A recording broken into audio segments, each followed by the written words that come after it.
আগে ব্রেকফাস্টটা বানিয়ে নিই।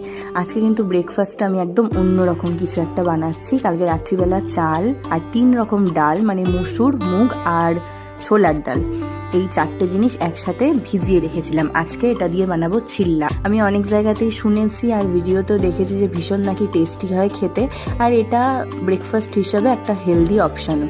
এখন তো চিল্লা খাওয়ার চল ভীষণই দেখা যায়, অর্ধেক মানুষই ব্রেকফাস্ট এখন চিল্লা খাচ্ছে নানান রকমের। তো আমি ভাবলাম এটা একবার ট্রাই করে দেখাই যাক, তাই রাতে ভিজিয়ে রেখেছিলাম। ভালো সুন্দর ফুলে উঠেছে। এইবার ধুয়ে এটাকে ভালো করে মিক্সি করে নেবো। আজকে মিক্সার জারের একদম বড়টা নিয়েছি, অনেকটা তো, যাতে একবারে হয়ে যায়, সেই কারণে এক টুকরো আদা দিলাম, দিয়ে ভালো করে ধুয়ে রাখা চাল ডালগুলো দিয়ে দিলাম। ঝালের জন্য এখানে দেবো 2টো কাঁচা লঙ্কা, কাঁচা লঙ্কাটাই বেশি ভালো যাবে এটার সাথে। আর দেবো স্বাদ মতো নুন আর হলুদ দিয়ে খুব ভালো করে পেস্ট করে নেবো।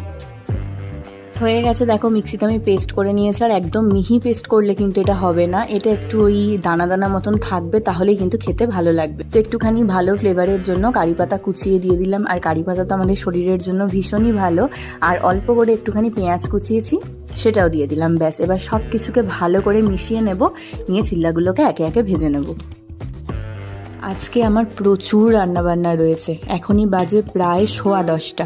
আজকে মা বাবার আসার কথাই ছিল, সেটা তো জানতামই, সেটা তো সব ঠিকই ছিল। কিন্তু ঘুম থেকে উঠে আমি আরও একটা সুখবর পেলাম, যেটা দিল আমাকে আমার মামি।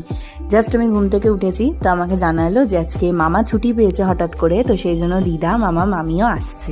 ওরা সেই শীতকালে আমার বাড়িতে এসেছিল আমার বিয়ের পর প্রথম, আর আজকেই দ্বিতীয়বার আসছে। শুনে মনটা আমার এত ভালো হয়ে গেল, যেটা আমি তোমাদের বলে বোঝাতে পারবো না। তো সমস্ত কিছু বাজার টাজার আনা হয়ে গেছে, আমি জাস্ট এখানে আগে ব্রেকফাস্টটা বানিয়ে নেব, তারপরেই সব একে একে রান্নাবান্না করবো। তবে আজকে ভীষণ তাড়াহুড়ো রয়েছে, যেহেতু জানতাম না দিদারা আসবে, তাই কোনো কাজই আমি আগের থেকে এগিয়ে রাখিনি।